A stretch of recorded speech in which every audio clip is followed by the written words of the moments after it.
Sejumlah purnawirawan Jenderal TNI, politikus hingga aktivis mendatangi Mahkamah Konstitusi untuk mendaftarkan diri menggugat Undang-Undang Ibu Kota Negara atau IKN.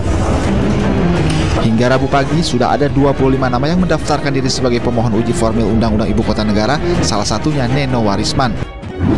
Ya susah, ya moralnya itu moral politik juga, karena objek yang dibicarakan politik juga, sama aja. Engkau tidak menangkan, kami khawatir ya Allah, kami khawatir ya Allah, tak ada lagi yang menyembahmu. Presiden-presiden sejak Bung Karno yang darahnya paling merah Jokowi, yang lain itu agak banyak biru-birunya. Pemerintah dan DPR telah melakukan kejahatan yang sangat nyata. Kejahatan yang sangat nyata. Karena kan kalau kita kan nggak dilarang beriman, walaupun kita agak tersendat-sendat gitu, banyak masalah. Tapi kan Al-Quran kita memang mengajarkan bahwa kemenangan itu pasti akan didapat. Menyembunyikan hal esensial, penting, strategis untuk diatur dalam PP dan Perpres. Tidak diatur dalam undang-undang. Apa gunanya kita punya DPR kalau hal itu dilakukan? Semua presiden itu ya ada mirip-miripnya, ada bedanya. Yang darahnya paling merah Jokowi. Maka peluang untuk mengadakan transformasi, perombakan sekarang. Ada nggak kepala negara di belahan dunia lain yang dia tuh minta maaf gitu atas segala kekurangan dari dia gitu? Tentu bukan hanya sekedar minta maaf. Sudah wajar pemimpin yang hebat itu adalah pemimpin yang melakukan perubahan. Saya juga ingin menyampaikan kepada Anda, pemimpin perubahan ini bukan manajer biasa. Pemimpin perubahan adalah orang yang mengambil resiko, terutama adalah pada tahapan eksekusi. Mungkin inilah peristiwa pertama dan terakhir yang akan kita alami yang dampaknya sebesar COVID-19 tidak akan ada lagi. Nah, udahlah kita jangan terlalu membangun permusuhan. Coba bayangkan ya, dalam kondisi pandemi seperti ini, rakyat itu dalam keadaan yang sangat susah. Tapi sesusah-susahnya masyarakat atau rakyat katakan, tentu harusnya kita sebagai orang yang terdidik Pak ya. Tentu kita tidak membiarkan orang yang miskin bertambah miskin, yang bodoh bertambah bodoh. Kita yang berada di sini ini bertanggung jawab kepada 260 juta penduduk Indonesia. Kalau mau minta perpu lagi saya buatin perpu. Asal untuk rakyat, asal untuk negara. Saya pertaruhkan reputasi politik saya. Bagaimana bisa kepentingan sosiologis publik itu diabaikan? Tidak diatur secara detail dalam undang-undang itu. Tolong hormati rakyat. Tolong berikan hak-hak mereka untuk dihormati. Tolong jangan hina mereka. Sebagian orang sering menghina Kalimantan itu hutan, siapa yang mau tinggal di sana? Itu adalah tempat, ya segala macam lah disebutkan, saya tidak ingin mengulanginya lagi. Jadi bengis, keji, dan betul-betul binatang buas. Jadi ini sebuah alam yang bukan alam manusia menurut saya sekarang ini. Oh ini alam, bahkan saya bilang, bahkan binatang saja itu masih lebih bagus ya. Masih dia itu masih nggak makan anaknya sendiri gitu, istilahnya tuh dia masih care sama anaknya. Nah, ini kan enggak gitu, sadis. Kita menjadi buta aturan. Anda berpikir gila itu gila tuh, itu boleh dibilang membunuh karakter juga.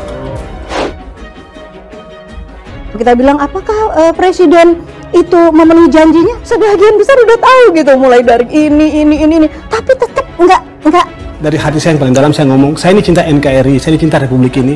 Hari ini kita harus jujur, saya secara pribadi, saya ini pendukung berat Pak Presiden Jokowi. Saya sangat mengapresiasi, kita sangat menghormati beliau, mengapresiasi beliau luar biasa. Saya ngomong kayak gini kan presidennya pilihan saya ini sekarang.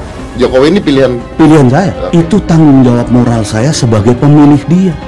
Saya harus backup dia. Nah, kalau pemimpinnya keluar dari gorong-gorong ya memang berbeda dengan itu kan waktu dulu kan gitu ya, maksudnya kalau itu sebuah janji, saya masuk gorong-gorong, tandanya saya berpihak. Belum lama kan memberikan sembako, ketok satu rumah, 210 rumah atau berapa ya. Tapi itu semua film.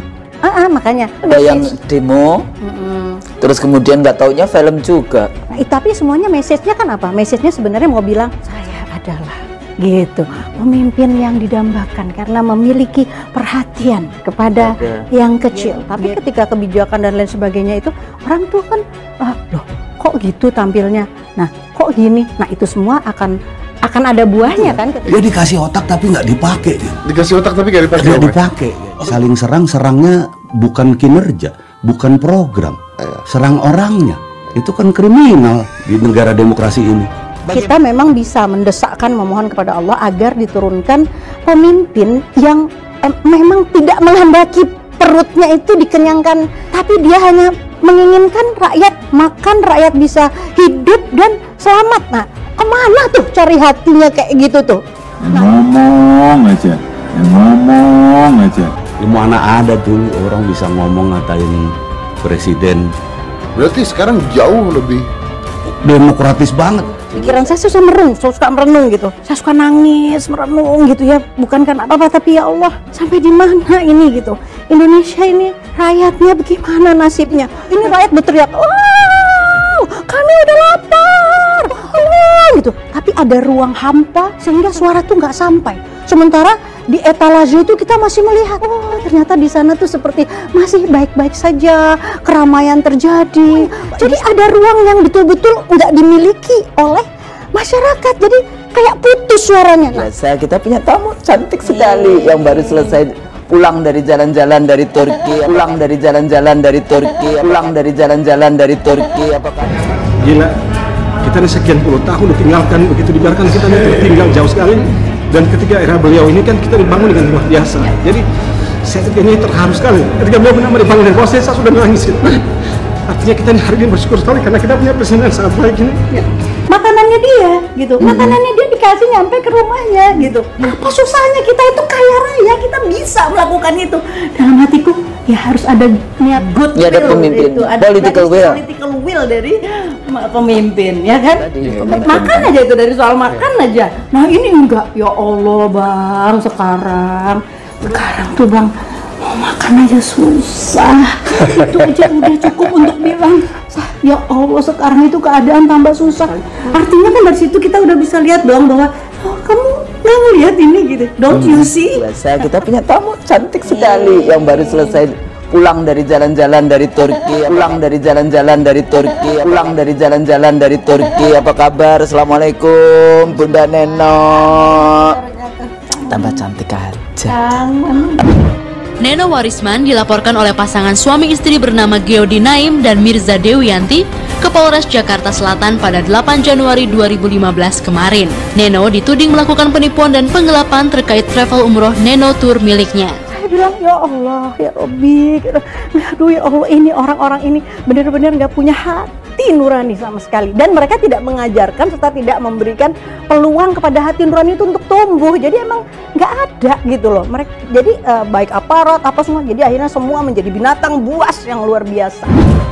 Artis era 80-an sekaligus pendakwah Neno Warisman tidak terlihat mendatangi Polres Metro Jakarta Selatan untuk memenuhi panggilan pertamanya kepada pihak berwajib atas dugaan kasus penipuan dan penggelapan dana melalui travel umroh miliknya. Terseret gonjang-ganjing kasus dugaan penipuan seolah membuat artis senior Neno Warisman mendulang babak mengejutkan. Bagaimana tidak, tak banyak yang tahu bahwa tanggal 11 Maret 2015 lalu, Neno telah mendapatkan panggilan dari Polres Jakarta Selatan terkait dugaan kasus penipuan yang dilaporkan oleh Geodi Naim dan Mirza Dewianti. Tapi alih-alih datang memenuhi panggilan pihak yang berwajib, Neno Warisman justru menyibukkan diri dengan keberangkatan para jamaah dari tur travel umroh miliknya.